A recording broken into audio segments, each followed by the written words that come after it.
Welcome to a new podcast with the two mics. Is that it? What do you mean, is that it? Is that your intro to our podcast? Yeah, what's wrong with that? It lacks passion, it lacks power, it lacks energy. It should be, hello folks, welcome to a new podcast from the two mics. Look at the light! It got so loud that she complained about the noise and she wanted to leave. Right. So I said to her, look, don't worry, stuff bread in your ears to nullify Any the sound. particular kind of bread? Well, yeah, it was white bread. Was it grain? No, bread. But anyway, this is a rather tragic ending to it. She couldn't get the bread out of her ears, and we had to go to that hospital in, Midtown Manhattan. This is Talk Sport Extra Time. We are the two mics, and for the first two mics of the week, it's time to say a very good morning to Mr. Mike Parry. Very good morning to you, Mr. Parry. Yes, very good morning, Mike. Good to be with you. Yes. At the start of a very exciting week, starting with England tonight in Italy. That's a real game. Yeah. After Harry Kane made his astonishing, and I will say that without any fear or favour, astonishing entrance to the international scene against Lithuania. But unfortunately, it was only Lithuania. It was only Lithuania, and it wasn't much of a game from the point of view of judging whether England are any good or not. That's well, the big it's like problem, bullying, isn't it? really, isn't it? You know, Lithuania turn up at Wembley, 92,000 there. It's all in favour of England. Harry Kane on the sidelines. Greg Dyke sitting up in the gods there and almost taking full credit for the fact that Harry Kane came on and scored after 76 seconds. Yeah. That's right, absolutely. And to that extent, it was a win-win England situation. So I suppose the Italy game will be a lot harder. I'm delighted Harry Kane's starting. Can't think for a moment why there was ever a shadow of a doubt that he wouldn't start. Well, Hodgson basically said, didn't he, that he wasn't sure that if he started him and he didn't play well, that might set him back somewhat. But he's not that kind of player, is he? Well, if he is that sort of player, he shouldn't be playing for England. You've got to take your opportunities. You know, Wayne Rooney was talking in the to the world today and saying, you know, it'll be nerve-wracking for him. It's his first England start.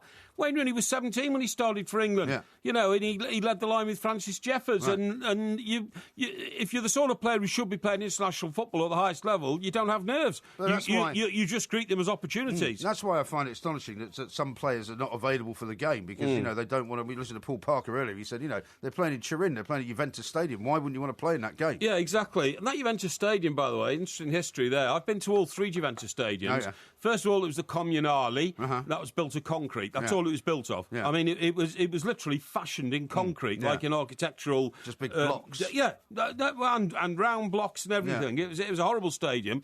And then the second one was the Stade d'Alpi, because it's in the shadow of the Alps, you know. Have you ever been to Turin? I have, yeah. Incredible, but when I was very young. The high street there, you look down the high street, you see the Alps at the end of it.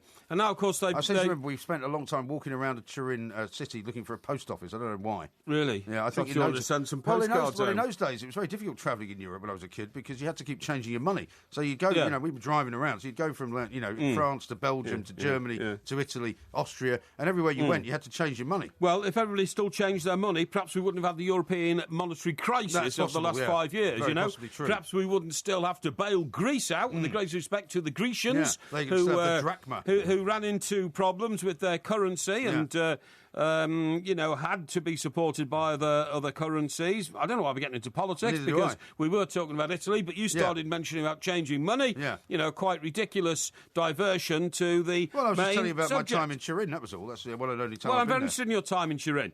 I went to Turin a couple of times as well. Unfortunately, it was both linked to the Heysel Stadium disaster. Yeah.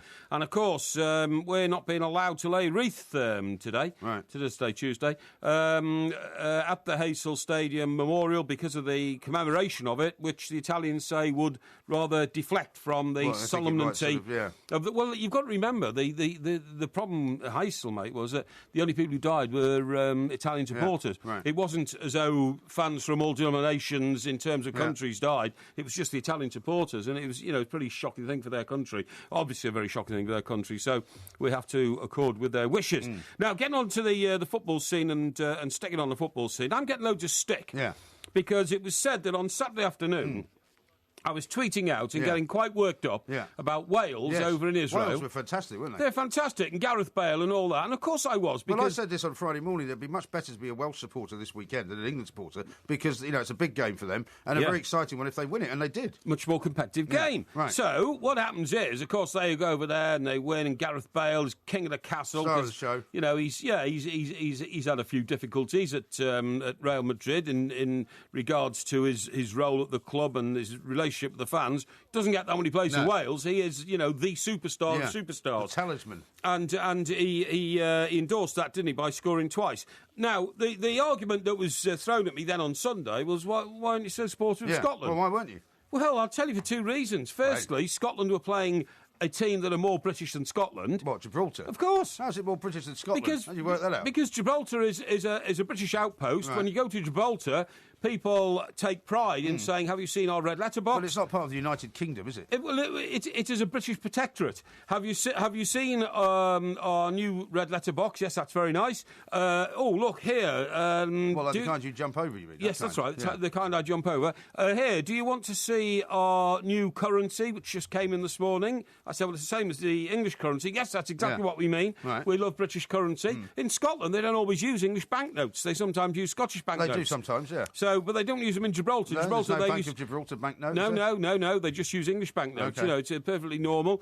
I think I've only been to Gibraltar once or twice. I have spent as a lot well. of time there. Yeah, you can't walk across that strange checkpoint. Yeah, that's right. Yeah, and it's pretty bleak actually. Horrible, There's bunches of what are like sort of old-fashioned council flats surrounding the entrance to Gibraltar. But maybe they've tarted it up a bit and all that. But anyway, point is, how could I possibly take sides between Scotland and Gibraltar? Why not? Because they're both British. Rubbish. They are both British. Well, don't you think Gibraltar's British? Don't you know your history? Well, yes, it is. Don't you know why we defend the rock? Well, yes, it is, but it's not part of the United Kingdom. So if you were wishing to choose a country out of those two, then you should support Scotland. Well, 50%. Well, who would you support if Scotland played Wales then? 50% of the people in Scotland don't want to be in the United Kingdom, according to the latest polls. What if Scotland were playing Wales? Who would you support then? Probably Wales. Hey? Probably Wales. Why? Well, Wales are on the border of the city that I was born in, which is Chester. Sort of almost Welsh, really. No, I'm not almost Welsh. I'm almost Welsh, but I know a lot of Welsh people who are very nice and, So you have to start talking like one. Well, they all come from Wales, and there's Jones the milk and Jones the bread, and Parry's a Welsh name, is it? Parry is a Welsh name, probably. Yeah, probably is a Welsh name. Yeah, you're absolutely right.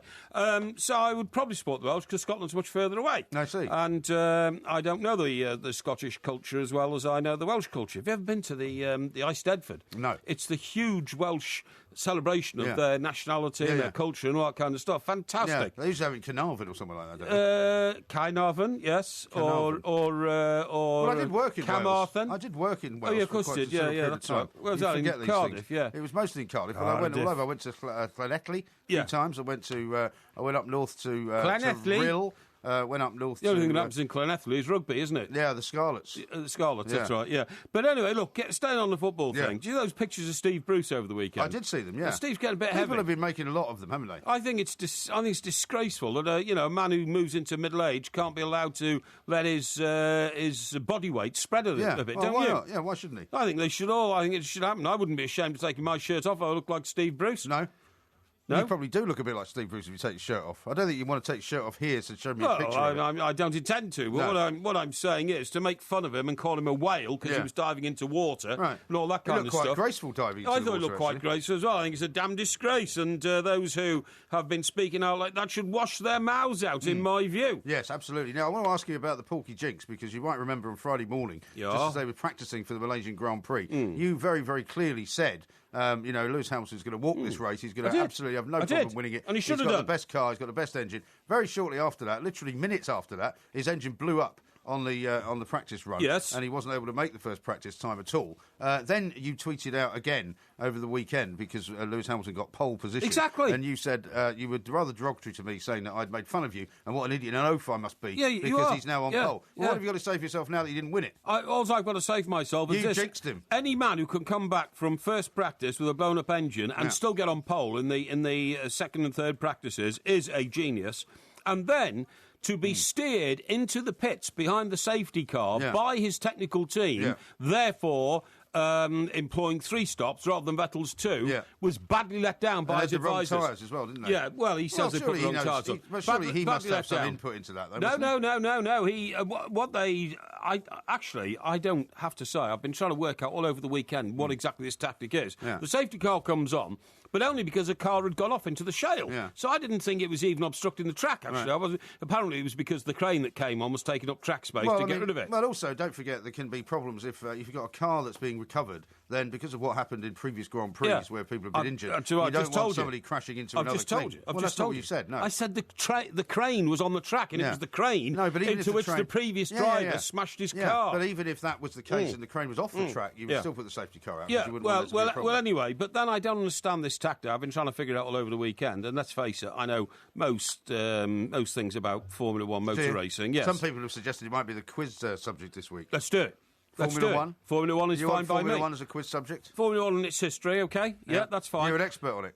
I know a lot about it. Yeah. I know a lot about it, yeah. Okay. I know a lot about it. And I still can't figure out why it was thought wise to go into the pits when the safety car was out, when you knew you were definitely going to lose your place in the what was then sort of procession behind the safety car.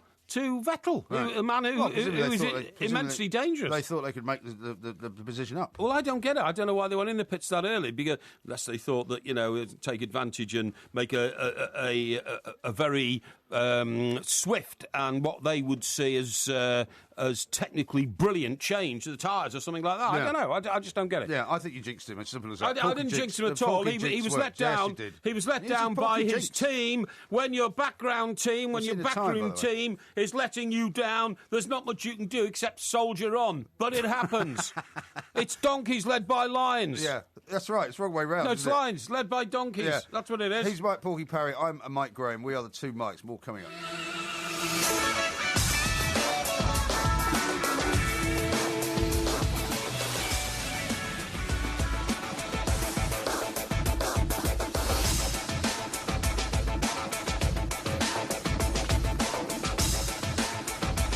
This is TalkSport Extra Time. I'm Mike Graham. He's Mike Parry. Sounds like a slightly jazzed up version of the old Top Gear. It does, doesn't it? Yeah. That's going on. Now, I've got a few tweets to read out. Oh, right, okay. Now, I don't know what you thought of those two Harvard professors that we had on a little bit earlier on. I thought they were brilliant. Brilliant. We get Harvard professors here at TalkSport. Well, that's the sort of quality of programme that we've managed to develop here, exactly Mike, right. Exactly right. But Phil says this. I did mention this in the opener. Where did Trent Polly come in the poll? Must be in the top 10. Surely Porky would not settle for less. Man of the people that he is. He's referring, of course, to the University of the Trent. The list that I have here, which is the Times Higher Education World Reputation Ranks. Right, yeah. Sadly, I've only got the top 4, which is Harvard, the Massachusetts Institute of Technology, Stanford University, and the University of Cambridge. Right, okay. So I can't imagine University of Trent. So not even my old alma mater, Oxford, is in that either? Oxford, no. Oxford's below Cambridge, I'm afraid. Yeah, because, of course, I went for an interview there to Brasenose College, Oxford, to read politics, philosophy and economics. Your alma mater, is it, if you didn't go there? Well, it is my alma mater. I could have gone there. Well, no, you can't have an alma mater if you didn't go there. No, and it's the same course you might as well say Harvard's your alma mater. Well, I never went there. Well, I visited actually once. Yeah, it's a very nice building. The Prime Minister, of course, studied exactly the same course that I was going to study: politics, philosophy, and economics. At the same college? No, I don't think he was at Brasenose. No. Yes, he might have been at Brasenose. I think he was at Brasenose. I think he is an alma mater, if you know what I mean. Alma mater. Yeah. To his mother. So you're absolutely right there. And I don't know what sort of point you're trying to prove, because Bath, where you went, Bath. University of Bath. Yes. Yeah, took a bath, didn't you, when you went there? And they wouldn't have mentioned any of those. So if I were you, I'd just very high up on certain courses. I'd keep quiet about it. There. Big sporting place, actually, funnily enough. Simon says this at the two mics. That stadium must be like your head, Porky, if it's completely made of concrete. William says, doors rattling, windows rattling, wind howling down the chimney. Tell Porky to shout so I can't hear the wind. Oh, really? Yeah, well, I might do that, help you with your old earlobes. And Sean says, English banknotes, ? They're made in Wales, Porky. Yes, I know they are. Is that where the Royal Mint is? I know exactly where they're made, and the Royal Mint and all that kind of stuff. What I'm saying is they are actually English notes as opposed to Scottish notes. Right. Now, you talked about Top Gear, okay? And I was appalled over the weekend to find out that the BBC boss, what's his name, Lord Hall, isn't it, of Birkenhead. That's where my mum and dad come from, of course. Yeah, of course, you mentioned that before. The antecedents of my family. And so that's where you're really from, isn't it? It's from where your parents come from, I suppose. Well, no, but before I was born, they moved from Birkenhead 14 miles down the road to Chester to get into Cheshire, because Cheshire's a bit smarter than Birkenhead. Sorry, I didn't mean anything wrong about Birkenhead. Don't slag Birkenhead but it had a reputation after the war. It is now, of course, a fine place, and we call it the the Greater Wirral. That's what it is, Is that really. what you call it? Yeah. Yes, absolutely. Is that where Beaky lives? Beaky lives there, yeah. Yeah, but he generally does live in a Wirral. He lives in, I think he lives in a place called, I'm just trying to remember what it is now. Well, you don't have to say exactly where he lives. No, there used to be give away any secrets. Used to be a station there. Anyway, I'll remember it in a minute. Right. Now, what I was going to say to you was, so Lord Hall of Birkenhead, apparently, and I'm happy to be corrected, but I've read everything I can about it over the weekend and looked up the facts and spoken to people. He gets one death threat email from abroad. Yeah. All of a sudden, the BBC hierarchy... because he cancelled Top Gear? Because he cancelled some idiot. Top Gear, and well, more because he sacked Clarkson, right? So one person abroad sends him a death threat of some form or another. Right. So Lord Hall, who I assume has to issue all the major instructions at the BBC, has now decided needs £1,000 a day worth of security to keep him and his wife safe. And this involves, believe it or not, Range Rover cars with bulletproof windows and all this kind of stuff. Really? People running around and covering his head from, prime cameras and all this kind of stuff. Prowling around his home to make sure there's nobody there. This is Sweeping for bugs and all that. Sweeping for bugs and all that. This is one clear nutter, who sent this death threat from abroad. Well, maybe you can't be too careful these days, can you? Well, you say you can't be too careful, but look at the Metropolitan Police reaction, because, of course, Lord Hall's based in central London, the BBC. Yeah. They said, we don't regard it as a credible threat. Right. We are not dispatching any officers to personally guard Lord Hall. We're not signaling the BBC. Yeah. I'm sorry, but it's so not... they don't reckon it's serious? They don't reckon it's serious at all. I suppose you haven't been in need of bodyguards. Well, I have. This is the point. I mean, you've slagged off Birkenhead, you've slagged off Sunderland, you've slagged off a whole bunch of places around the country. So I'm amazed. I mean, if you go and do shows in any of these places, you might need to get some kind of bodyguard. I never slag off anywhere, and I certainly wouldn't slag off Birkenhead, because that's where my mum and dad were brought up, in Prenton. Right. In fact, very near to Tranmere Rovers ground. Indeed. So my dad was a Tranmere Rovers fan and an Everton fan. I was a Chester and Everton fan. How can you be a fan of two clubs? You see, I say to you that Everton are your favourite club, and you always go, they're my only club. They're my only club. Well, you said just support Chester as well. I'd always look for Chester's result in the Vanarama Conference, and in fact, they lost 3-2 at home last Saturday. Now, what happened to me here was there was some kind of disaster. I don't know what it was.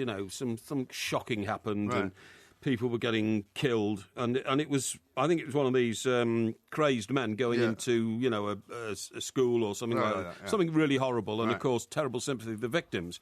But in the reports that started coming in, and it was in the day, it was a few years ago now, quite a few years ago, and all of a sudden the Liberal conscience of the nation had been alerted by something, and the first reports came in said counsellors have already arrived at the scene. Well, what's wrong with that? To help those who are traumatised by what's happened and what they've seen. And all I said to whoever I was broadcasting at the time, probably Alan Brazil or somebody like that. I love how sort of loose that you are with that. Whoever I was broadcasting at the time. Whoever he was. It proves that you don't care who you're broadcasting No, with. I do. Of course I do. But of course I've had a long and distinguished career here at TalkSport, and so I didn't want to say that, but you made me. And so you issued some thoughtless epitaph. No, all I said, well, it's all very well the council's turning up, but I hope they don't get in the way of the ambulances and the doctors. I'm making the point that it was rather more important to look after the injured and all that. Well, anyway, what happened then was... And you didn't get death threats as a result of that? Oh, I did. Did it? Yeah, emails weren't that big in those days, OK? So what I got was, the very next day, was a letter written in green felt-tip pen. Oh, yeah. And it was... posted to here? It was handed in downstairs. Oh, was it? Yeah. Handed in downstairs. We are going to kill you, I'm going to kill you, all that kind of, how dare you, and all that kind of stuff. So, of course, I dismissed it. When I didn't speak about it that day, the following day, another one arrived, and you have insulted my mother's memory, I hate you. Oh, dear. And then I did start getting some emails from this guy, and because although it was the infancy of emails, so that's not the first thing you look for. Were you not worried that you'd go out one day and he'd be waiting for you outside? Yeah, I was a bit, But, because I think I wasn't acknowledging that we'd got these messages, this guy started sending emails, right? And when you sent an email in those days, we've got an email. It was like that, you know what I mean? And anyway, so somebody was about to read it out, and it said, I'm going to kill Mike Parry and all this kind of stuff. Anyway, they started getting really sinister and nasty, like, Presumably the company were not too bothered about this at this point. Not really, I don't think. I didn't want them to be. I wasn't too bothered. But one of them detailed what time I left work that day, really? What time I left the office and all this kind of stuff. That's quite frightening. It was a bit, yeah. And... Did you never hire a bodyguard then? No. But one of them said, that I know exactly where you went. You went from here to Victoria Station, which is absolutely true. Yeah. So at that stage... You didn't stop it on the way? Sorry? Very unusual for you. What? You normally stop somewhere on the way. No, anyone following you would end up getting absolutely bladdered. No. Because they'd be stopping at all the pubs between here and Victoria Station. No, I used the bar at Victoria Station. Oh, right, okay. Yeah, and... But anyway, at that point, I thought, well, I suppose I'd better report it to the police just in case. And what did they say? You wouldn't want a nutter to come in here and start making trouble. Might give him a show. Well, no, to be honest, the minute I showed it to the bosses here, they reinforced the door to the studios and all this kind of stuff. Yeah, because we've had instances. I mean, some guy came to the James Wales show once. That's right, he did, he had to be forcibly removed he did. by a lorry driver who happened to be passing. Well, what about the time that somebody sent you anthrax in the post? Yeah, they did, yeah. But the police took this very seriously, right? Very seriously. Yeah. And they tracked this bloke down. Did they? To an office block in somewhere like Hendon, right? But once they'd got to the office, they couldn't then find which extension number he was on, even though he'd made a phone call from there to here, threatening me and all this kind of stuff, and telling the switchboard operator they're going to kill me and all this kind of stuff, yeah. So did he ever get found then? No, I don't think so. But he's still out there? Well, he's still out there, that's for sure. Well, I mean, thanks for telling me. But the minute we announced on air that the police were tracking this guy down, it all stopped. You see what I mean? Yeah. Well, but that doesn't mean that, they're usually like that. Yeah, but that doesn't mean at some point you and I might not be walking down the street and some guy shoots me by mistake because I happen to be walking next to you. Well, that'd be very kind of you if you would shield me as a human shield. I'd be very grateful. Yeah, but I don't plan I can't believe this is the first time you ever told me that your life is in danger. If a bullet went into you, it wouldn't come out the other side, would it? I doubt it very much. Absolute unless it was of a very high calibre, unlike you. Yeah, exactly. But the point is that, surely you should have told me this earlier. Why? Why should I tell you? Because I should know that if your life is in some kind of danger. I'm not a constant victim of some crazy who wants to blow me away. I'd rather walk down the opposite side of the street now. Yeah, well, I'd rather you always walk down the opposite side of the street, mate, because I'll tell you something, you don't do me any favours walking next to me. People think I associate with a slobbo like you. Doesn't do my reputation any good, does it? Well, now, coming up, we're going to be talking about Jeremy Clarkson again, because he's got, after your request for lean ham at Birmingham, which we weren't able to get you, actually, bizarrely, he's an astonishing array of things that he needs when he does a live show, but we'll talk about that in a moment. He's Mike Parry, I'm Mike Graham. Winners and losers coming up a little bit later on. This is Talk Sport. Talk Sport on DAB Digital Radio and 1089 and 1053 AM. The enduring home of football. It's modern radio, only better. A few hours from now, probably about 7 hours from now, I should say. And if you follow it at the Two Mics, we'll be telling you exactly where you can go and find him on Android and on iTunes. Mr. Parry, looking at Jeremy Clarkson's sort of backstage requests, it's absolutely incredible.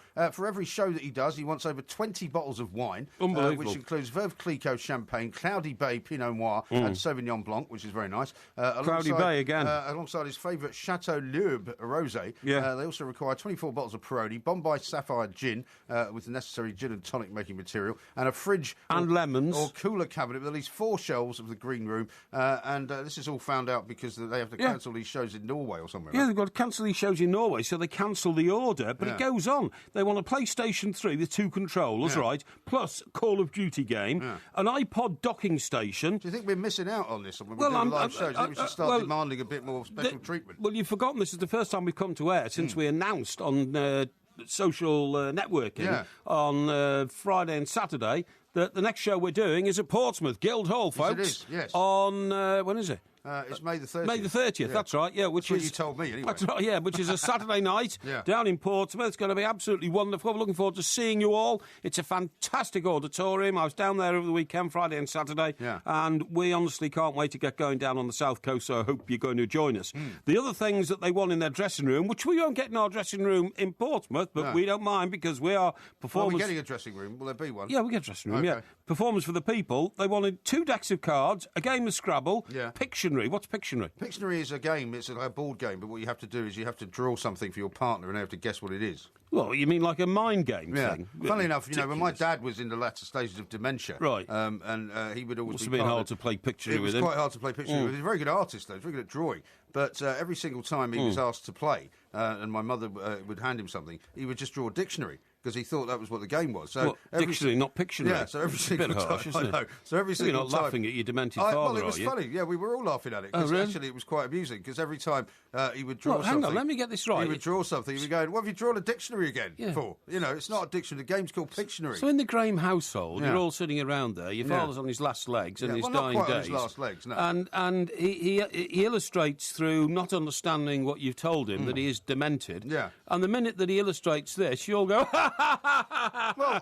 You're all punching and laughing at your crazy old father. We didn't I do think that that's the first rather time. cruel. Well, you would think that's very cruel. indicative of the way you approach life. Well, yeah, but you should understand. Yeah, the old fella's off his anybody. rocker. He's a nutter. He's demented. He's an Alzheimer victim. We had a lot of fun. Yeah, we did have a lot of fun. A lot of fun mocking your father. He laughed at it as well. Actually, A lot of fun mocking your father. It's disgusting. He did. I know. Let's go on. The other things they want in their room: green plants. Apparently to refine the air because of all the smoking. Yes. Nice rubbish bins. How do they get away with smoking in the dressing room, by I've the way? no idea. Because I never do. I always get told to go outside. I know, yeah.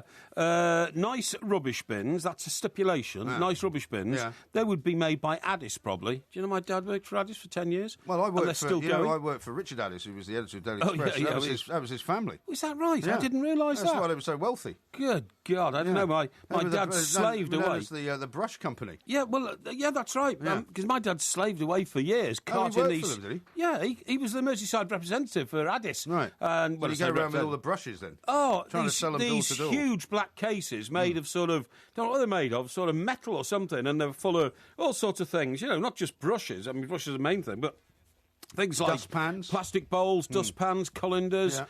But litter bins as well. The kitchen litter bin and all this kind of stuff, all made of plastic. Anyway, the other things they want in their dressing room. So make a list of this, Mike, for when we get to Portsmouth, May 30th.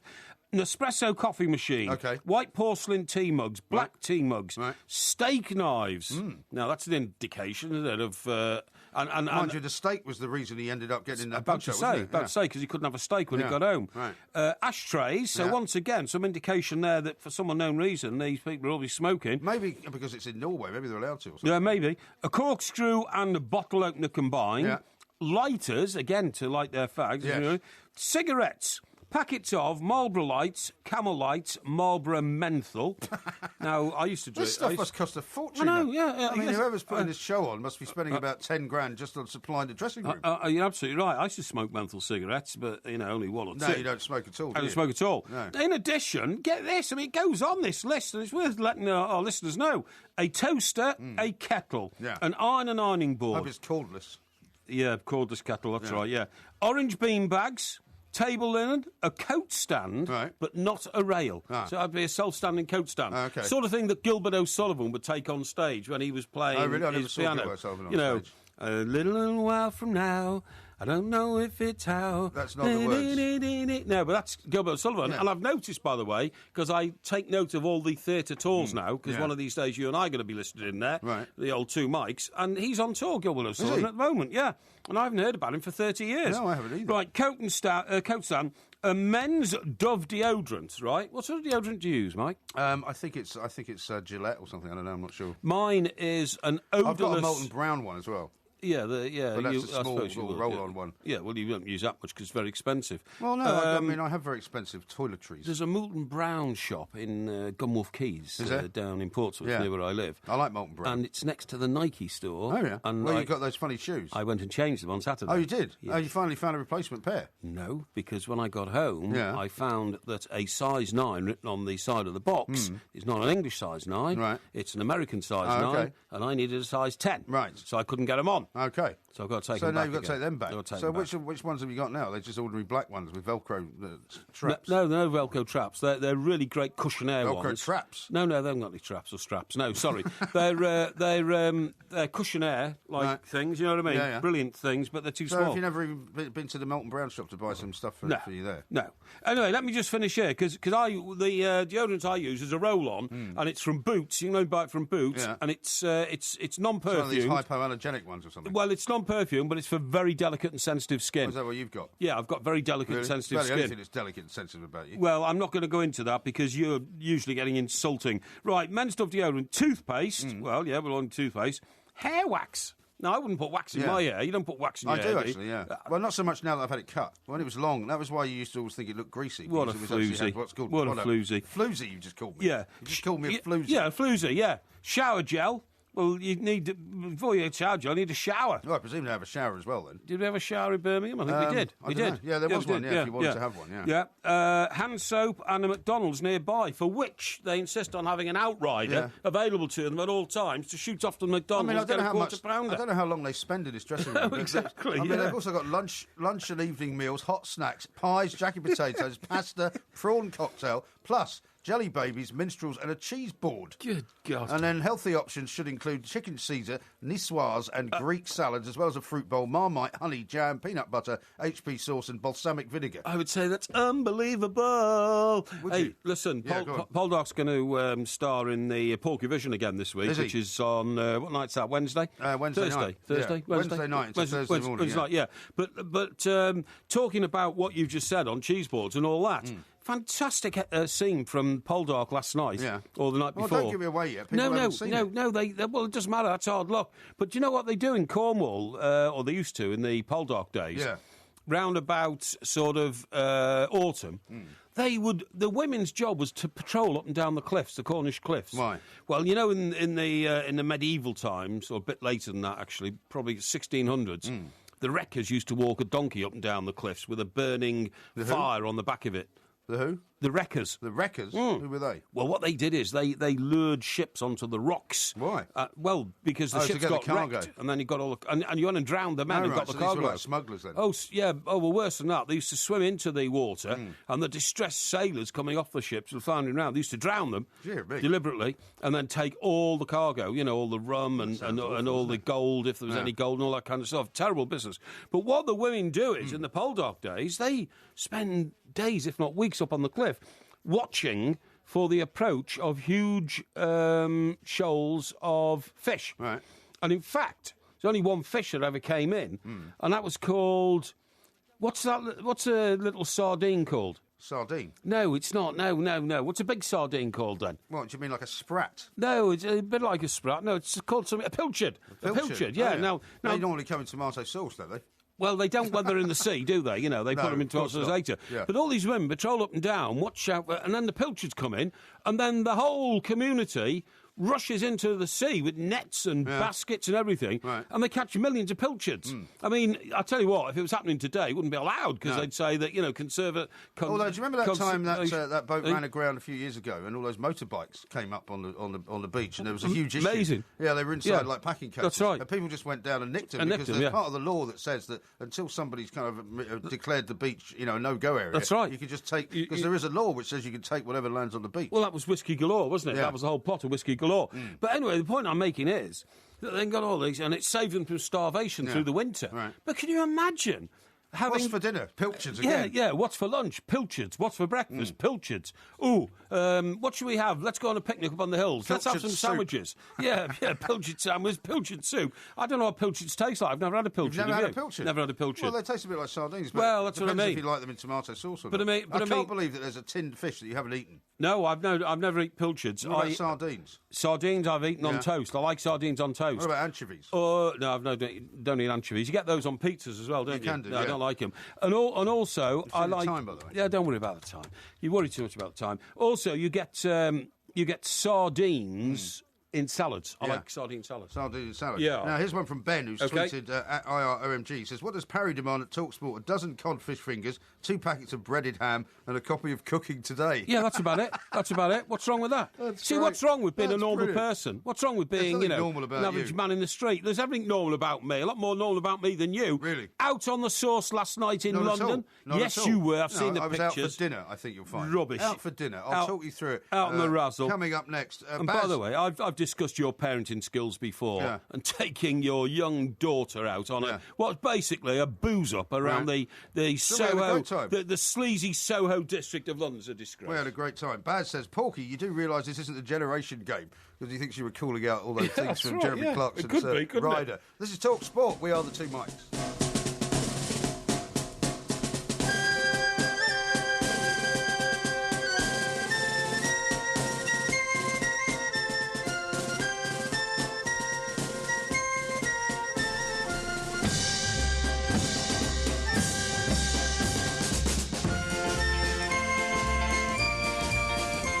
It's TalkSport Extra Time. I'm Mike Graham. He is Mike Parry. We are the two Mikes. There will, of course, be a podcast coming out a little bit later on, so download it at your will. We did very well in the podcast charts at the weekend, Mike, I must say. We certainly did. Now, that's June. We haven't had Premier League football this weekend, which has been a bit of a vacuum in all of our lives, I think. Yeah. But we're going to talk Premier League football, and we're going to talk Everton right now with the esteemed author, Mr. Brian Viner, whose book, Looking for the Toffees, is now out in paperback. Brian, a very good morning to you. Welcome to the show. Good morning to you, Mike. I'm Mike. Yeah, hi, Brian. Great to hear from you, mate. Thank you very much for joining us. Esteemed author and journalist, I should add, to give you a full title on your writing range. Brian, tell us a little bit about the paperback version of your book, mate. Have you managed to update it from the very, very interesting tale about your tracking down Everton footballers from the 70s and the 80s and how really they never cashed in on the modern-day phenomenon of 40 grand a week salaries? I know, not even 40 grand a year in those days, Mike, was it? I haven't really updated. I've tweaked it slightly, changed one or two, only very, very few errors in the original hardback, of course, but I've tweaked those, so it's now right in every single way, and I'm hoping it does well. Well, we hope it does well for you as well. I mean, the thing is, just to broaden this, Brian, because you and I are both Evertonians, there's no secret about that, but in fact, in your research for this, you must have come across the whole phenomenon of how those players from, the late 60s through the 70s and the 80s became so bereft that, for instance, Gordon West, our esteemed goalkeeper in 1970, he needed knee operations and all sorts of things and had to go to charitable organisations to get them done.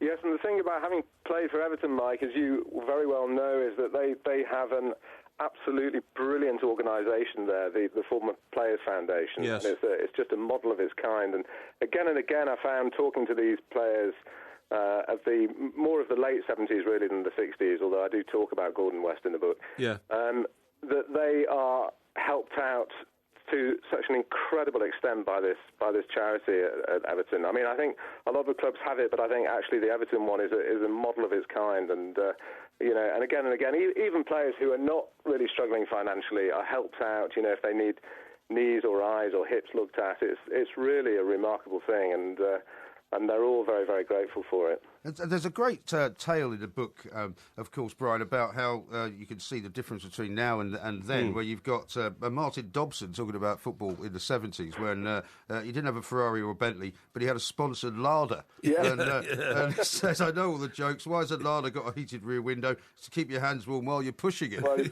And, I mean, it's incredible, really, when you think about these guys who were... I mean, I've often said this to Mike, that even in the kind of late 80s, footballers were no better paid really than people working in the city, no better paid than quite well-paid journalists, whereas now it's just ridiculous, isn't it? Yeah, it's crazy. And of course, the access is so different now, I mean, in those days, maybe not quite in the period I'm writing about, but just sort of before that, really, the players used to go to the ground on the bus with the fans, and it's amazing. Even in the period I am writing about, Georgie Wood, who was the goalkeeper for Everton in those days, told me that he used to pick up on his way into the ground. He didn't have a Lada or a Skoda. They managed to find a Volvo for him. But he, on his way into the ground, he used to pick up some lads thumbing a lift in, and he would try and sneak them into the ground in the back of the car, past a very, very vigilant doorman. It is different to such an incredible extent. And as you say, Martin Dobson with his sponsored Lada tells a great story in the book about how this thing used to break down at regular intervals, and he used to have to carry a hammer to smack the starter motor to get it ready, and talks about getting back from an away game at Highbury very late one Wednesday night, and his blooming Lada wouldn't start, so he had to try. So he got George Telfer to get under the bonnet and smack the starter motor, and they gave each other high fives when eventually they got this thing going. It's very different today with the baby Bentleys. It certainly is. Now, in talking to all these guys, Brian, did you, and are reading today that Raheem Sterling might turn down a £180,000 a week offer? Did you notice or detect lasting resentment from the men and the players of that generation compared to what's on offer today? The big surprise, Mike, is that I didn't. I really didn't. I thought I might. I thought that in talking to so many of the players from that era, I thought I really would.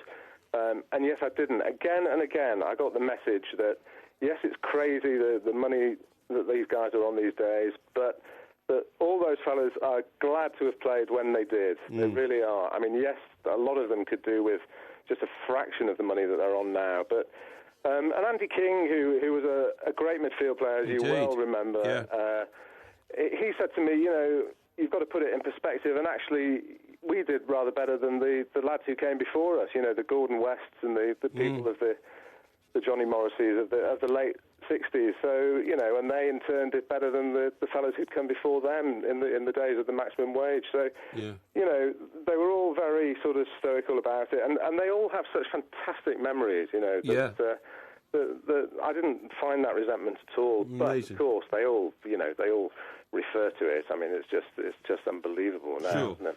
Now, Brian, the book's called Looking for the Toffees. You've been an Everton fan all your life, as Mr. Parry has here. I mean, how do you see Everton kind of sort of faring in the coming years? Because it's clear that they'll either have to find somebody to spend a bit more money on them, I suppose, if they're going to challenge for the top four. You know, Bill Kenwright's never going to sell them to somebody he doesn't think is going to be suitable. I mean, do you see them kind of sort of thriving, or do you see them just kind of becoming a mid-table club over the next few years? Well, it's what does your heart tell you and what does your head tell you? I mean, I suppose my head tells me that you're right, unless they find, you know, a billionaire sugar daddy, you know, then they're going to limp on. They've got to, I suppose, to get that sugar daddy, they need a new stadium. There's no getting away from it, or a redeveloped Goodison Park, and I don't know whether that's going to happen. So, I mean, I do, I'm afraid, see sort of mid-table mediocrity unless they can get those millions. And of course, the infrastructure, apart from the ground, but in terms of the fans and the reputation of the club and the history and everything, it's all there.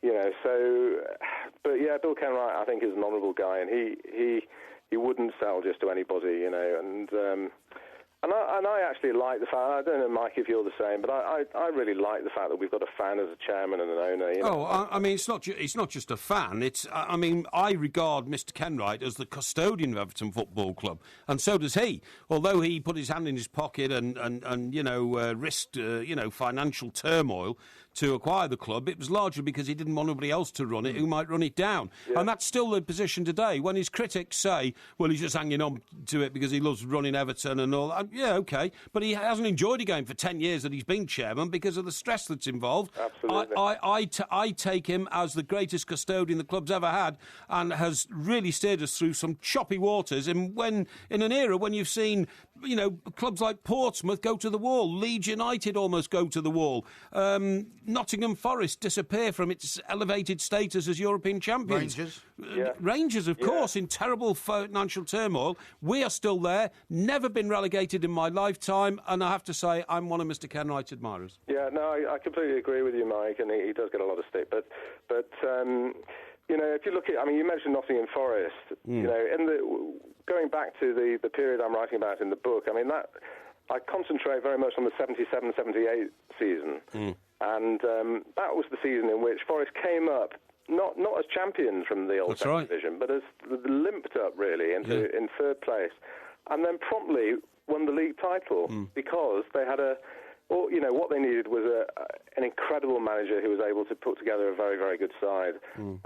Didn't need millions and millions, or even the equivalent then of what is, you know, crazy money now. So times have changed dramatically, and, you know, I think it is such a shame that it's all about money these days, really, isn't it? It is, and I totally agree with you there. We know who's going to win the Premier League by, you know, 1, 2 or 3 teams. In the old days, I think through the 70s and the 80s, I think 9 different clubs won the First Division title, absolutely. But we'll never see that again. Thank you ever so much, Brian. Thanks very much indeed for taking the time to talk to us. Brian Viner there with his book, Looking for the Toffees, out there on paperback, In Search of the Heroes of Everton.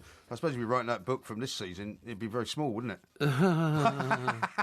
Yeah, well, bigger than the Brentford Heroes, wouldn't it? Brentford Heroes? Yeah. Well, Brentford are a lower division side who might make it into the playoffs, might get into the Premier League, and if they do get into the Premier League, we'll probably go straight back down into the Championship again. Chance, mate, once again, people don't write books about Brentford. Brentford have never been a proper football team. Once again, you're trying to, lay into sort of the blame at my poor father's door because he introduced me to football at Brentford because he said that one of my long-lost relatives played there. Yeah, what's his name? Norman. Jackie Graham. Jackie Graham, that's right. Yeah, Jackie Graham. Jackie Graham. Incidentally, wasn't Mr. Dyke the chairman at Brentford? Brentford. He was indeed. In fact, when we went to see Everton getting beaten by Brentford, he invited us into the boardroom. Boardroom. That's right, yeah. Which was a bit of a cupboard, really. It was a bit of a cupboard, but I was just thinking the other night when Harry Kane came on and scored after 76 minutes, Mr. Dyke turned round to the crowd as though he'd found Harry Dyke, he'd trained him, he'd coached him, he'd put a Spurs shirt on him. Well, maybe he'd like to change his name. Harry Kane, and Mr. Dyke certainly thought that he had a huge role to play in England's victory. Oh, well, listen, you can bet your bottom dollar if England do at all well in the Euros or in any other competition, and if he gets a successful bid for the World Cup, which we're told might well happen, he's going to claim every single bit of credit that he can. I think so, yeah. Now, I've got a question for you. Right. Why do you have a beard?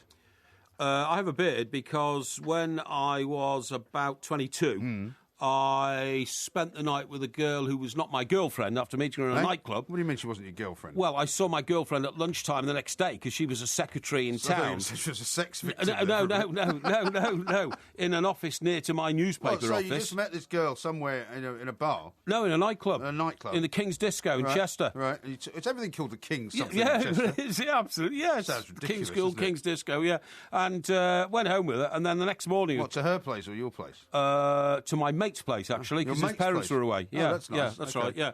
And so I didn't have time to go home and get changed or anything. Right. So the next day when I saw my proper girlfriend at lunchtime, she said, well, haven't you had a shave? And, you look a bit scruffy and all that. I said, I've done a late job last night at the office. You told her a pack of lies. And I said, I'm growing a beard.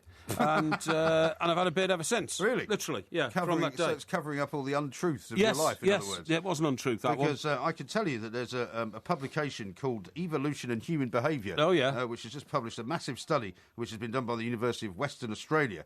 And they say... In Perth? Yes. I've been there. Yeah, have you? What, the University of Western Australia? Yes, I have, Have been there, yeah. Right, great, yeah. Congratulations. And does that mean it's one of your alma maters there? Yeah, one of my alma maters, yeah. Now, it says, here's the reason why men, particularly now, are growing more beards. It says, men are feeling under pressure from other men and are attempting to look aggressive by being more flamboyant with their whiskers. Mm-hmm. It says they've done this study on primates and says male primates have developed increasingly ostentatious badges which may enhance male sexual attractiveness to females and give them the edge over other males. It's all about that, isn't it? It's all about looking attractive to women, and I think men put too much store by it. Do you? I mean, for instance, women are swooning like mad. Poldark now, aren't they? Which is an name Aiden somebody. Yeah. It's ridiculous, isn't it? Swooning around. And I noticed today, by the way, and I'm sure he hasn't grown it for this reason because he's involved very heavily in football, but Gareth Southgate's just grown a beard. He has, indeed, hasn't he? So, a lot of people think it's a a good idea.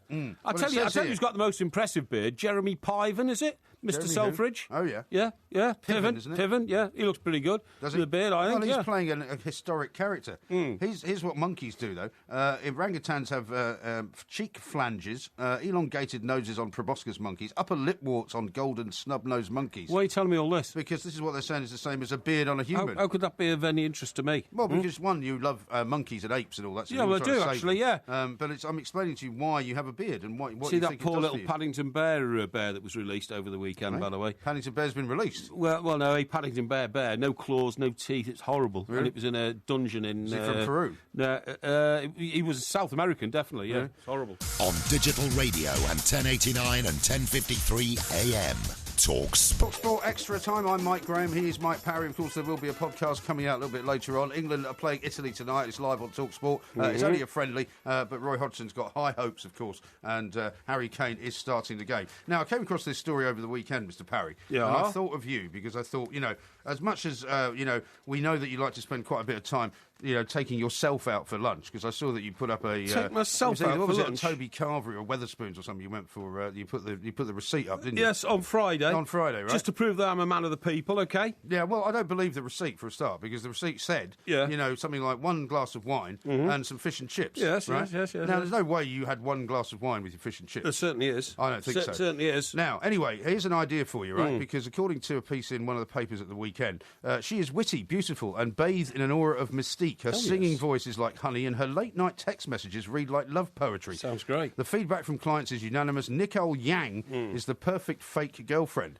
Now, I know we've talked before about these apps that you can get now where you can find yourself a girlfriend who doesn't actually exist, but you can convince your parents or you can convince your friends. No, I didn't know anything about that. No. Yeah, we've talked about it before. Have we? And basically you can invent this girlfriend. Yeah. And more, apparently this is all the rage in China. These guys have become, they've fallen in love with this fake girlfriend. I think it's perfect for you. Because she talks to you, she sends you text messages at night, it makes you feel as if you're in a relationship. Well, I think any dumb... You'd probably cheat on her, wouldn't you? No. Any dumbcoff who gets involved in something spurious like that has clearly got a mental problem and should get themselves sorted out. Well, so what are you telling me is that are you saying a real person suddenly puts himself up as a sort of comforter and sender of notes and all that kind of... It's not a real person. Well, who is it then? No, it's an app which services you as a girlfriend would. I mean, apart from the obvious. Well, who's speaking to you on this screen? Well, it's not a screen; it's text messages. Oh, I see. Is that all? It's like an artificial sort of. How ridiculous person. Is that? Well, no, I mean, it gives you somebody to talk to. So you get messages which say things like, "Oh, hello, darling, I've had a really hard day," and all this kind of stuff, and then, "Oh, my poor darling," and all that. What a load of rubbish. Yeah.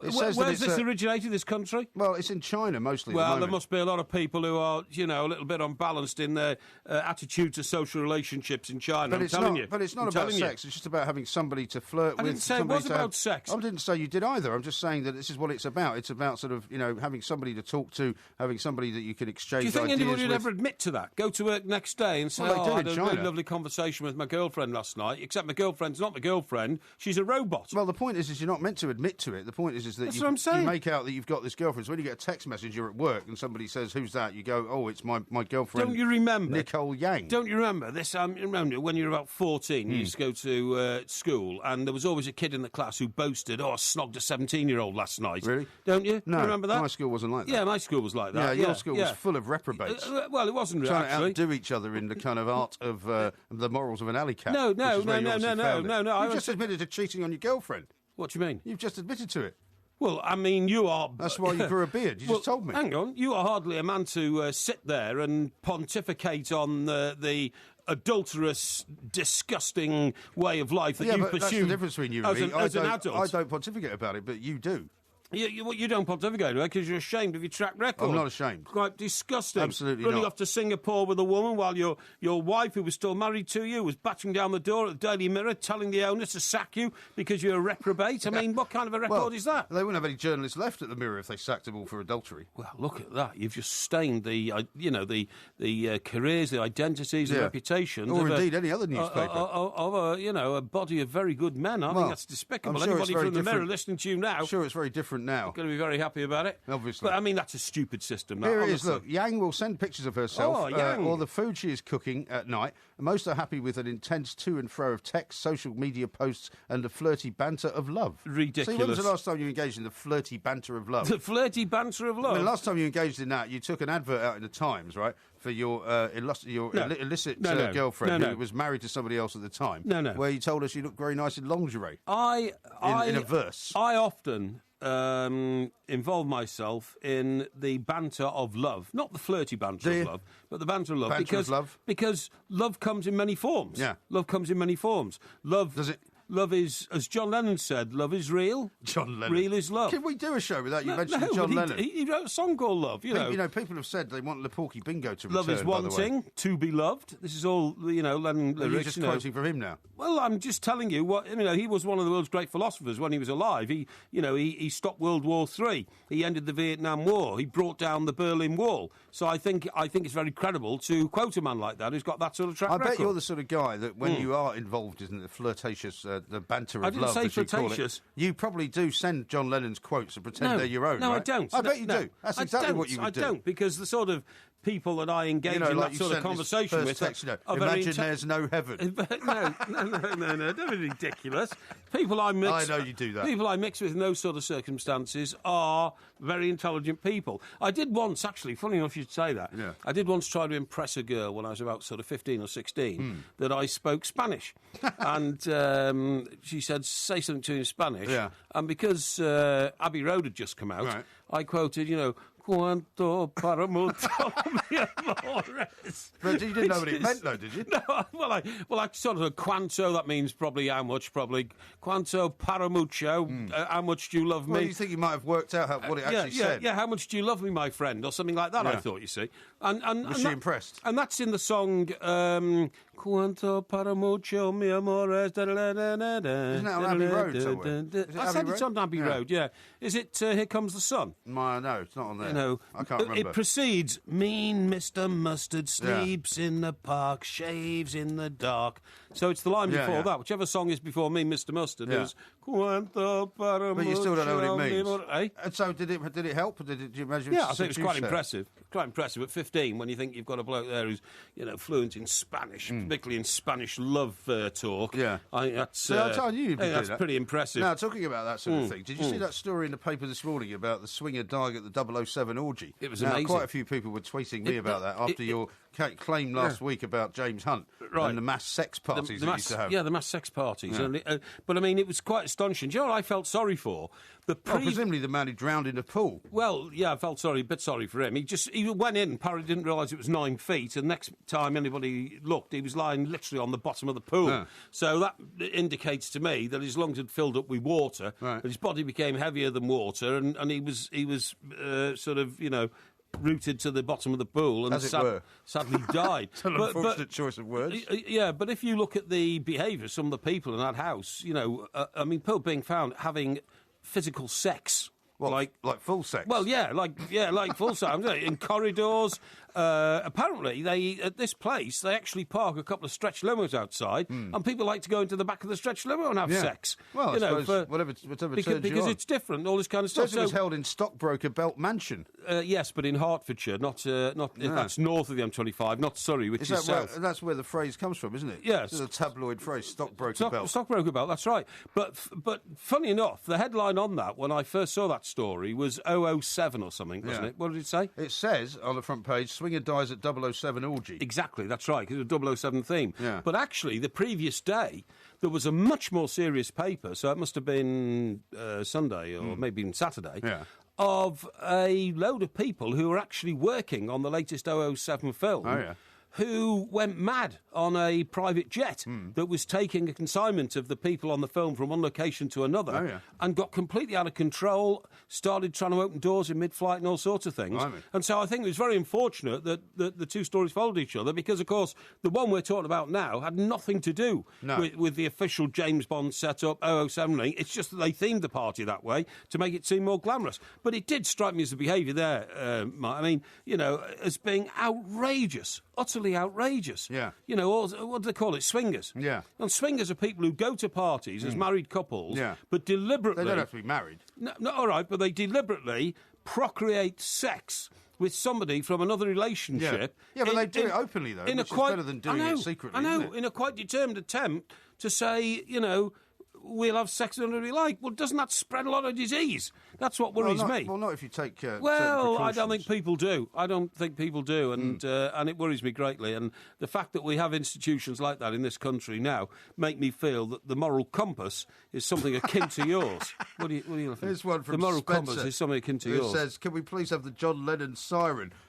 Because obviously it needs it. And apparently the song you were looking for was The Sun King. The Sun King, I knew it was. Here Comes the Sun King, or just No, it's The Sun King. There's two songs. Here Comes the Sun. Yeah. Here Comes the Sun King. And then Here Comes the Sun King. Here Comes the Sun King, Here comes something else here on TalkSport. We've got winners and losers coming up very, very shortly. Excellent. We are the Two Mites.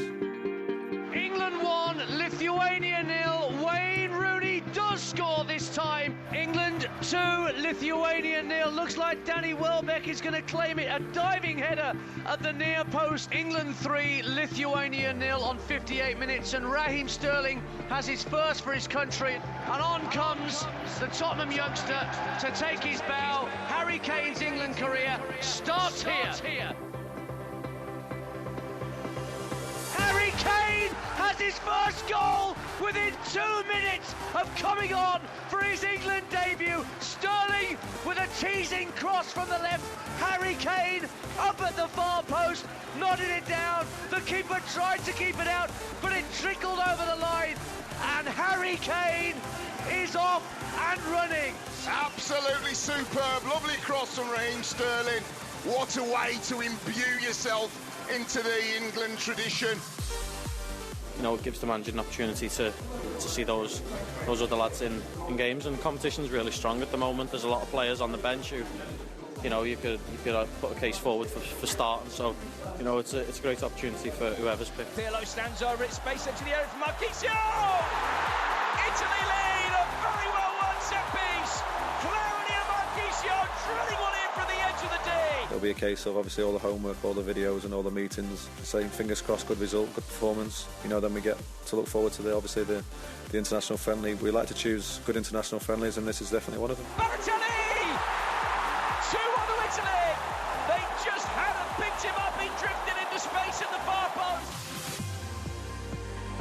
See, they say it's a great friendly, but I mean, is it a great friendly if nobody interesting is going to be playing? And I know that's not entirely true. Let me read you this from Keith in Camden, who's texted this in from last week at 8:10:89. He says, "Evening, fellas. Following your tirades against Roy Hodgson last Friday and his handling of Harry Kane, has the Tobury Carvery sent you a 2-for-1 voucher on humble pie?" Well, I don't think so, Keith. Because I mean, what we were saying was he should start Harry Kane, and he's now decided he will start Harry Kane in the Italy game. Yeah, I mean, Harry Kane saved Roy Hodgson's reputation, not the other way around. Yeah. By coming on and instantly scoring. And let's face it, there was no pressure on him because they were 3-0 up when he came on. Yeah. That's right, absolutely. Yeah. And then Roy can turn around and say, I did it absolutely right. But then Mr. Hodgson prevaricated after the game and teased us all by saying, well, you can't assume that he's going to start every game and take the pressure off him. Doesn't sound anything like Roy Hodgson. Take the pressure off him. And what I'm saying is that, in my view, you've got to have that pressure on your shoulders. Yeah. And for Roy Hodgson to say,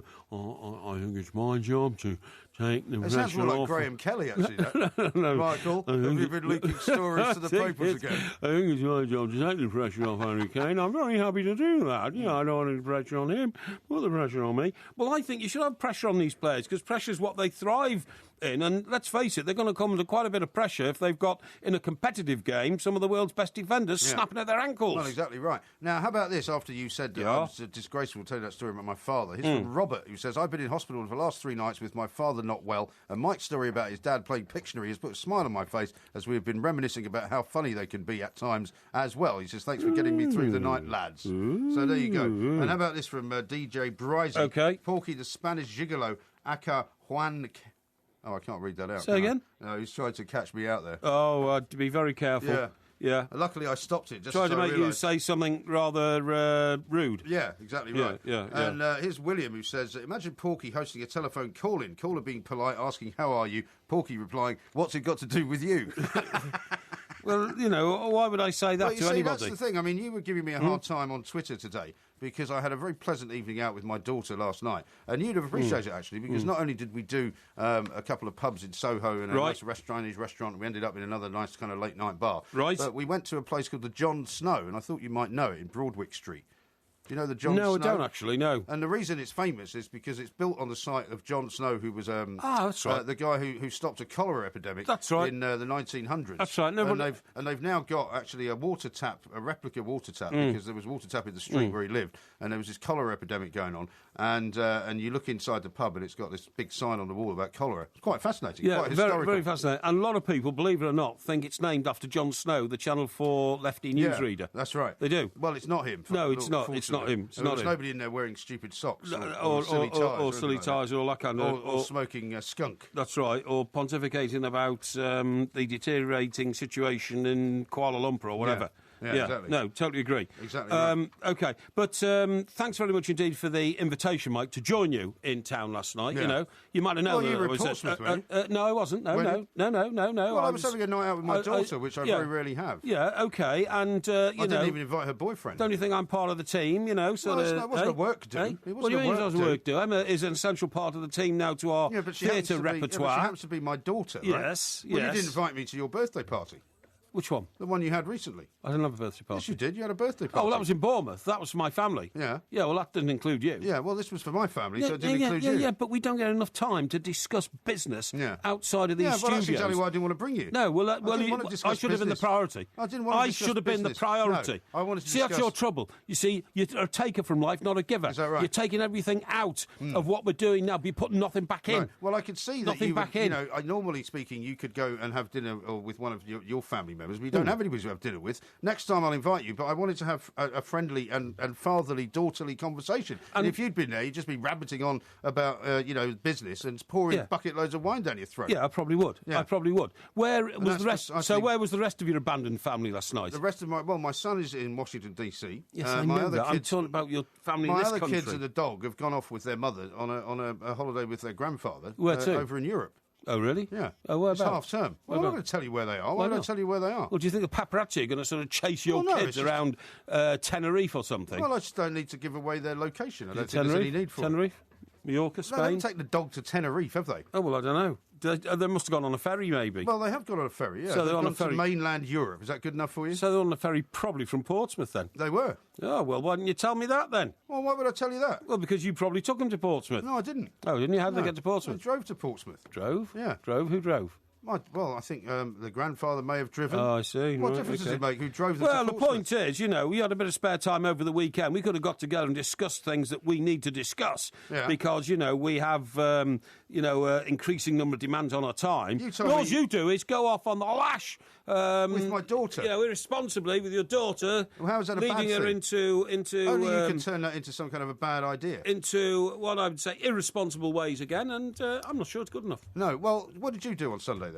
On Sunday, I had a very quiet day. Did you? I ruminated on You told me you were going to be with your family. No, I wasn't. That's what you told me. No, I wasn't with the family. I did not have a drop of alcohol. Really? I ruminated on the present. Did you? Yeah, I did. The present that somebody bought you? No, you fool. On where we are at now. Yeah. Bearing in mind, I'd spent the previous 2 days in a theatre in Portsmouth sorting out the next two Mike's gig. Yes. May the 30th, by the way. Okay. Tickets will be on sale at the end of this week, and we're looking forward to seeing you. We're putting out a link for the box office, I presume. We're putting out a link for the box office, of course we are, that's right. And by the way, the people who buy the tickets first get all the prime seats. Yeah. Not that there are no prime seats, of course there are. That would be the normal situation, wouldn't it? No, what I'm saying is it's a wonderful theatre. It sort of spreads out to the middle and goes out, but it's really great.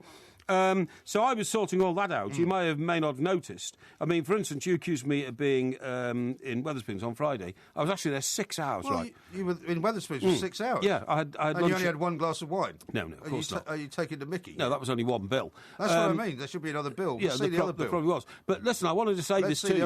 I want to say this to you. Yeah. Am I the only person these days who seems to have the dodgiest battery in his mobile phone of all time? I don't know. Because what happened was, I went out on Friday morning to a meeting at about 9:30. Having driven from here down there? Yes, I left the studios. Have you got a charger in the car?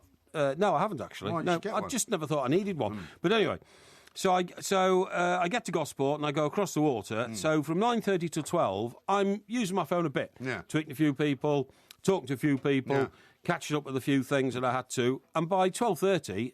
It was almost gone. Was it? So I thought... might be, is it because you're getting older now? How long have you had the phone? No, 1 year. So anyway... Yeah, but after a year they start to wear down quicker. Anyway, I then have to go and find a car phone warehouse. And by the way, one that I thought was in Gunwolf Quays is closed down. Oh, is it? All the shops I go to these days, when I get there, they're all closed down. Don't you think that should give you some kind of signal? It should do. But anyway, there's one near the Guildhall in Portsmouth. I go in there, very helpful young lady. Yeah.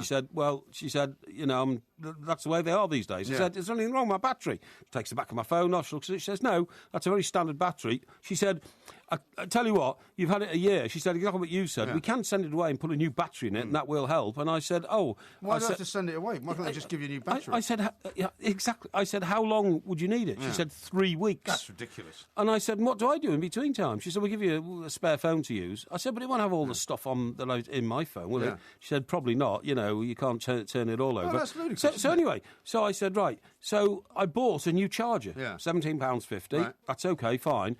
I was then able, one of the reasons I used Wetherspoons all day was I went in and I said, oh, hello, I'm just going to have a bit of lunch and that. I said, do you mind if I plug my phone into your power source, sir? Yeah. Said, not at all, sir.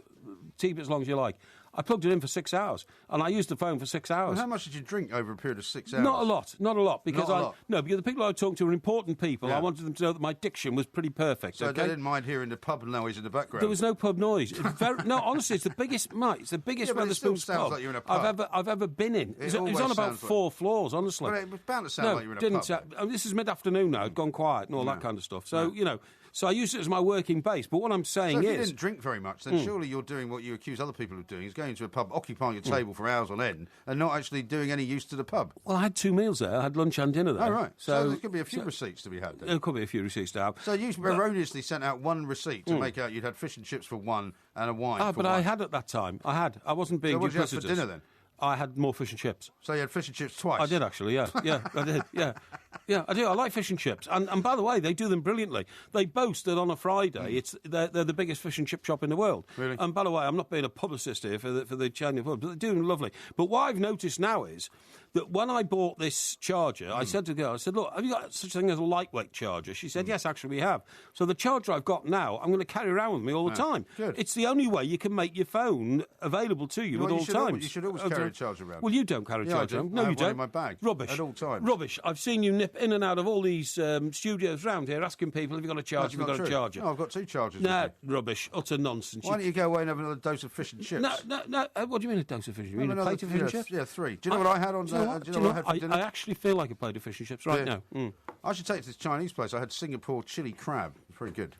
I wouldn't have liked that, to be honest. Why not? I do like Chinese food a lot, but not the stuff that's over spicy. Don't like spicy foods. It wasn't not that good spicy. for me. And by the way, when you've got a heart like mine, only 1/3 of it works. Is that right? Yeah. You have to be very, very careful about. Have you seen the time, by the way? Well, look, you're always worried about the time. That's your get out all the time. Instead of saying whenever I tie you in intellectual knots, you're always going on about the time. What I've decided to do is, instead of mentioning the fact that only 1/3 of your heart works, I'm going to actually start saying 2/3 of your heart doesn't work. Yes, that's true. Isn't that right? That's the equation. Yeah. This is Talk Sport. Time for winners and losers. It's coming up next.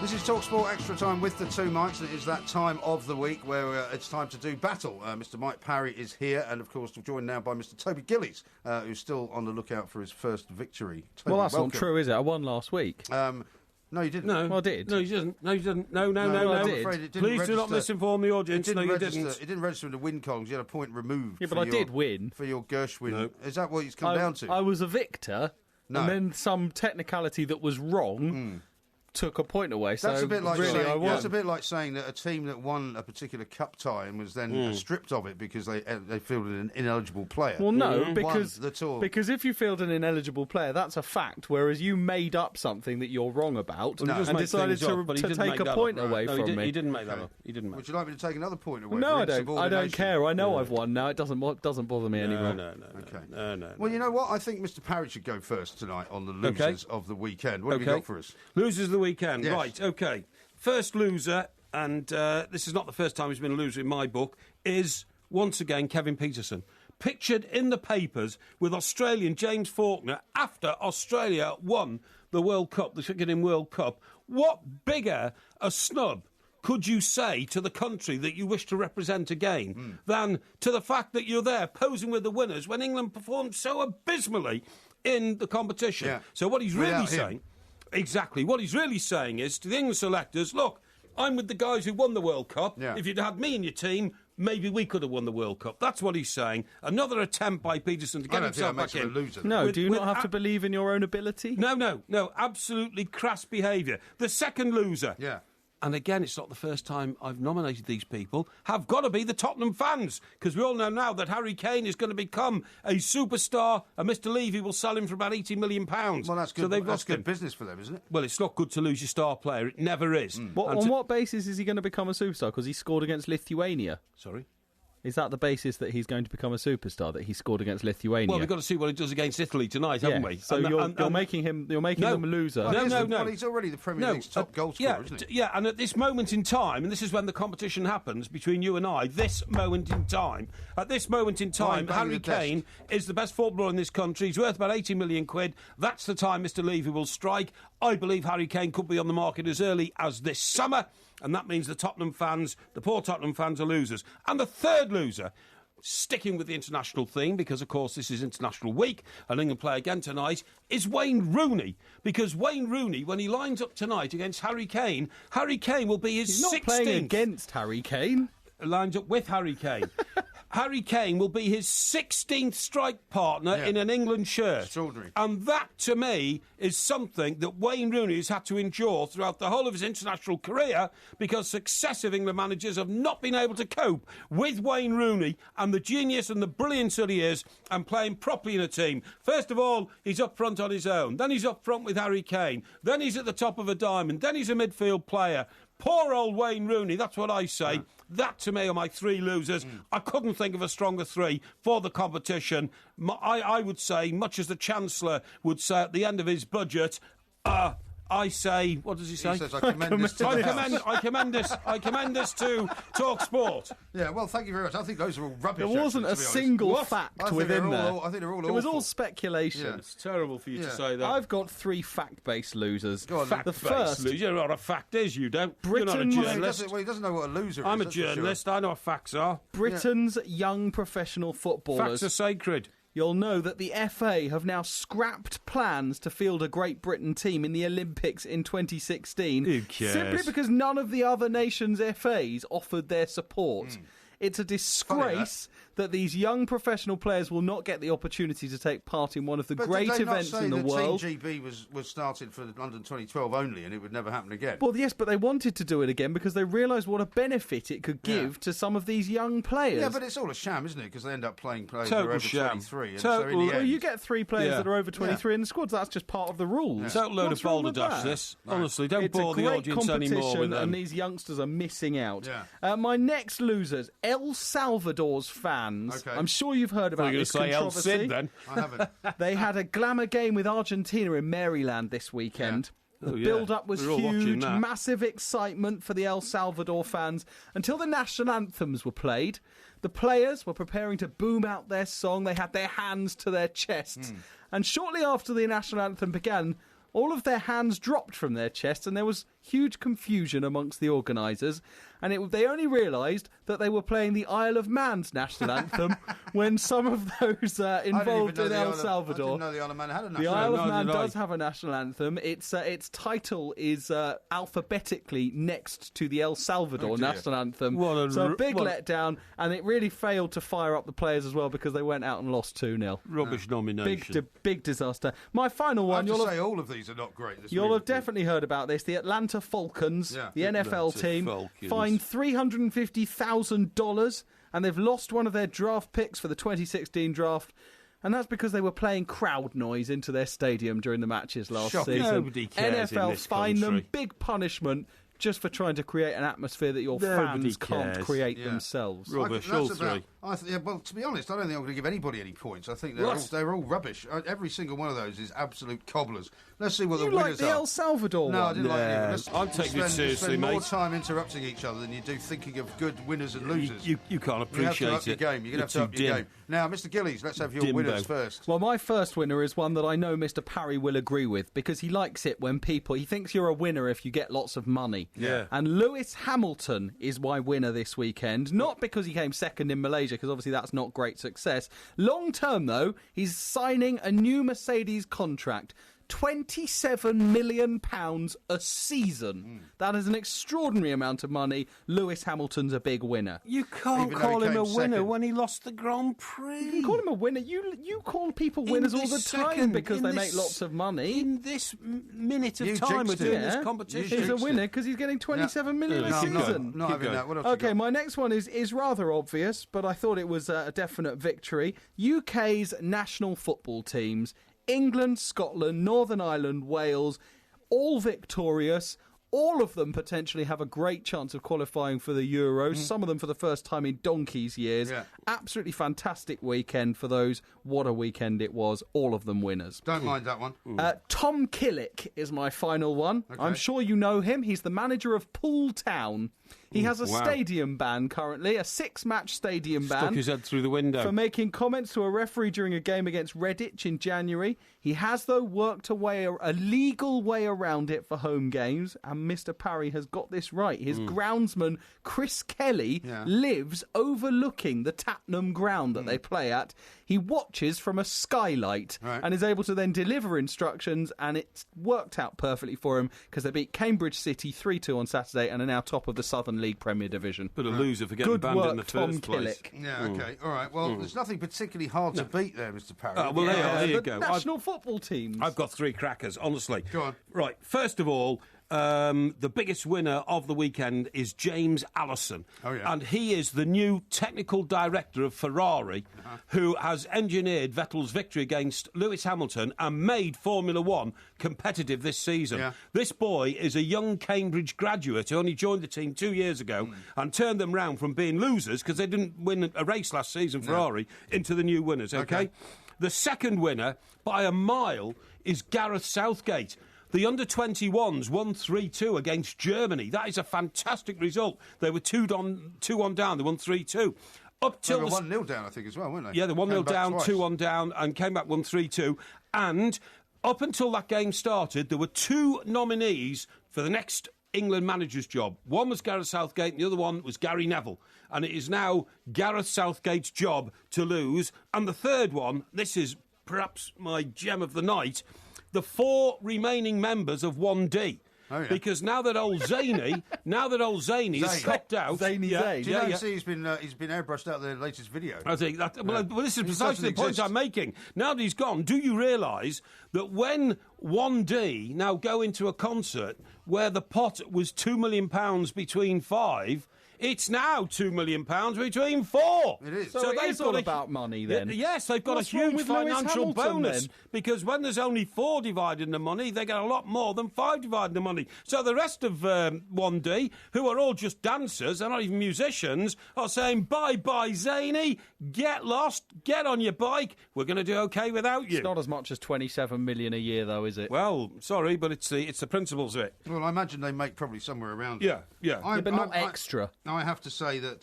Mr. Parry came back very well there. Thank you. Your losers were not very good at all. Thank you. I'm slightly torn between the UK's national football teams rubbish and One Direction. I'm not sure. But I think I'm going to... I mean, there was so much nastiness at the beginning, and so much of it was, in some ways, just very bad-tempered at the beginning. I don't feel like making any of you the winners this week. Well, hang on. A Would you not agree that I've spotted Gareth Southgate as the winner of the weekend? Yes, I quite like that. Thank you. I do quite like it. I'm sorry. I quite like the Ferrari technical director. Thank you. All of your winners are infinitely better than any of his. That's right. There's no doubt about that. That's right. You just said you can't pick between the UK's national football teams. Well, you've got to give it to me then. You've got to give it to me. No, I can't because there was too much rancour. This is a pathetic competition. Much rancour. Every week you find a way to gerrymander a draw. Can I do something? Face fool. Can I say something? Yeah, go on. I think I should lose this week. Do you? Yeah. Why? Because I really like the Ferrari technical director. Okay. Thank you. All right, well, in that case, Toby swings it for me. Mr. Parry has won once again. Thank you. And Toby, we'll try again next week. Thank you very much indeed. But I did win last week, so it doesn't matter. What an honourable man. That was winners and losers. We'll see you next week. Talk Sport on DAB Digital Radio and 1089 and 1053 AM. Freedom for sport. Can we kick it? Yes, we can. Talk Sport. They come from the bowels of hell, a transformed race of walking dead, zombies guided by a master plan for complete domination of the Earth. Plan 9 from outer space. Turn off your electrode gun. No! No! Stop it, Dennis! I can't get it, it's jammed! Stop it, you fool! For a glimpse of things to come, see this blast of screen suspense. For it could be happening right now. Now, listen, mate, do you know what that is? That is Plan 9 from Outer Space, which is generally considered to be one of the worst films ever made, isn't it? Oh, honestly, I couldn't believe it. I spoke to John, our films expert, earlier on, and I just... and because I saw an obituary over the weekend, OK, And it made me so laugh, this obituary. You shouldn't laugh at obituaries, really, because it's somebody who's died. Yeah. But, I mean, people have good lives, and we all die in the end, and you can appreciate lives. But this guy's called Gregory Walcott, OK? Yeah. You're absolutely right. He was in Plan 9 from Outer Space. The publicity blur when it came out in about, 1950-something or whatever, it says, unspeakable horrors from outer space, paralyse the living and resurrect the dead. Plan 9 from Outer Space. And then Gregory Walcott was the lead actor. The obituary written about him in the Times says, Gregory Walcott, the actor who was the star of a film regarded as possibly the worst in cinema history. Yeah. What a thing to be remembered for. And also he says that he never got over it, because this was one of Ed Wood's films, who was a guy who made lots of really, really bad films. But he said he also played parts for Clint Eastwood and Steven Spielberg, and he had a career that spanned 4 decades. But he actually says this, right? I will go to my grave not remembered for those meaty roles I did for the likes of John Ford or Steven Spielberg. That's right. But as the leading man in a film that many movie historians regard as the worst of all time, it's enough to drive a Puritan to drink. Yeah, absolutely. He went home one day from the set and said to his wife, honey, this has got to be the worst film of all time. In a career spanning more than 40 years, you're absolutely right, Walcott. That's interesting, that, isn't it? His name's Gregory Walcott. Yeah. And we've been talking about Theo Walcott. Well, Theo Walcott's going to play tonight with you. Of course he is, yeah. He's going to start, isn't he? Appeared in hundreds of television, including several with his friend Clint Eastwood. Yeah. But it was for the worst film of the lot that he became most widely known. Walcott played the hero pilot, Jeff Trent. Yeah. What a name. Considering I went to the University of the Trent, that's another connection, isn't it? That's amazing. It is. It's not amazing at all. It is amazing. It's amazing. was also in Every Which Way But Loose, which also stars a monkey and an orangutan, right? Well, that's There's right. another connection. Yeah. Ed Wood's micro-budget science fiction movie. The film was so bad and they had so little budget, right? What they did is, instead of being able to order some company in special effects somewhere to invent flying saucers and hang them from the ceiling, or actually make them and get people to put them on their heads and run around with them. Right. They simply went out into the parking lot, got a load of hubcaps and threw them through the air in front of a camera and made out that they were flying saucers whizzing past. Right. Absolutely amazing. Incredible. Now, there's also a list here of the 10 worst films of all time. Oh, right, OK. Now, I'm going to see. Now, we've already decided we're quizzing you on Formula One this week. Now, you said, did you not, that Ferrari engineer's been there a couple of years, right? Yes. Because Mike in Manchester has texted into 1889. He says, tell Porky that the Ferrari technical engineer is not new. He's been there for 18 months. Yeah, well, we said he'd been there for 2 years. Sometimes people don't listen very well. No. But, no What's the point in sending me a text like that to endorse what I've just told you? Yeah, well, exactly right. Gum You do cough. wonder, don't you? Yeah. Now, here's the 10 worst films of all time. Number 1, Batman and Robin, 1997. I don't agree with that. Oh, that was brilliant. Batman and Robin was a great film, wasn't Brilliant, great film. it? Battlefield Earth. That was in 2000. Well, that was the John Travolta one. Was it? And that was based on the the scriptures or whatever you call them of L. Ron Hubbard. L. Ron Hubbard. That's right. Scientology. Yeah. Okay. Then goes The Love Guru, 2008, which I didn't see. Love Guru. But I think that was about this Indian guy who was with a con man. He used to just kind of convince women that he would help them, and he ended up just getting involved in full sex, that kind of thing. What? So he was the gigolo. He was a bit. Yeah. Oh dear me. Raise the Titanic, 1980. Now this was the film that what's his face, the guy who used to run ITV. Yeah, I know exactly. The big showman, Lou Grade. Lou Grade. And they actually spent more money making the movie Raise the Titanic than they could have spent on actually raising the Titanic. Well, his famous quote at a film awards ceremony was, "Raise the Titanic, it would have been cheaper to sink the Atlantic." Yeah. That was his actual quote. And by the way, he lived round the corner from my sister in Kingswood. He was a very, very colourful man. He used to live in Hampstead because I used to walk past his house on the way to school. Maybe he had a country house as well down in Surrey, because he did live there. Yeah. And when it all went... Do you remember it all went wrong, ITV, at some stage? Yeah. Robert Maxwell was trying to buy it and all this kind of stuff. It was like Thames was there and London Weekend that's right, and all that kind of stuff. When they started breaking it up. Yeah. Here's another one. I don't know this one. Epic Movie, 2007. Never heard of it. That one? No. Heaven's Gate, 1980. That was the Marlon Brando one that ran over and over and over, wasn't it? It was like a cowboy film. Wasn't it? I'm sure that was Warren Beatty and I was going to say it was Warren Beatty, not Marlon Brando. It's Warren Beatty. I think Brando was in it, wasn't he? Okay. Yeah. Sex Lives of the Potato Men, 2004. Don't know about that one. No, I've never heard of that one. The Happening, 2008, which I think was a horror film. No. Highlander 2, The Quickening. Highlander 1 was pretty awful. Don't know anything about that. You don't know Highlander? No. Sean Connery was in it, wasn't he? Who? Sean Connery. Remember him? Oh no! I thought the Highlander was a science fiction thing. Yeah, it was, isn't it? Though? Yeah, I thought Sean Connery was in a real film about the Scottish, warring tribes or something like that. A real film? Yeah, you know what I mean. No, I mean a real sort of Braveheart type thing. Oh, right. I thought he was. Yeah, well, he might have been. Yeah. And then finally, number 10, The Room, 2003. I don't remember that one either. No, I don't remember that one. I'm pretty sure that what should be in that list is James Corden's just gone to America to conquer America. That's done right. very, very well indeed. He has. He made a ridiculous film called Vampires, Lesbian Vampires. Do you remember? Lesbian Vampire Killers, something like that? Lesbian Vampire Killers. It passed me by, that one. Yeah, it passed me by as well. But he admits it was one of the worst films ever made because he was on an ego high after that TV series. What was it called? Thelma and somebody or whatever it was called. Thelma and Louise. No, not Thelma and Louise. You mean the Welsh thing that you did? The Welsh thing, Welsh thing, yeah. It was called Somebody and Somebody, wasn't it? Gavin and Stacey. Gavin and Stacey, that Thelma was the one. Louise. Not Thelma and Louise. Hey, listen. Laura and Hardy. Hey? Laura and Hardy, yeah. Talking about people who don't behave themselves sexually, like that film you just talked about, that Indian gigolo fella.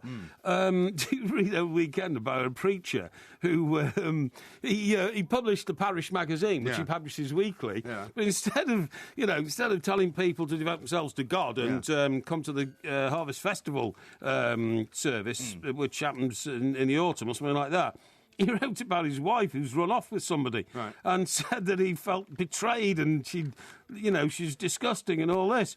He tells the parishioners, "Sadly, I have to report to you, my wife of 20 years recently ended our marriage and not in an amicable or hearty way, and I've been in quite a mess. She was constantly out till all hours, most nights, coming home with..." He put this in the parish newsletter? He put this in the parish newsletter. And he goes on to say, she's coming home with flowers and even a teddy bear, which she went to bed. I'm not a pushover, I'm not taking it anymore. I'm bereft, numb and angry and disgusted with my estranged wife, a woman I've loved and worshipped and adored for 20 years. I understand relationships end, but to make the decision on your own, then go and jump into the first bed that comes along is wrong. Why I'm sharing all this with you is simply to make you think about your actions that only you choose to do.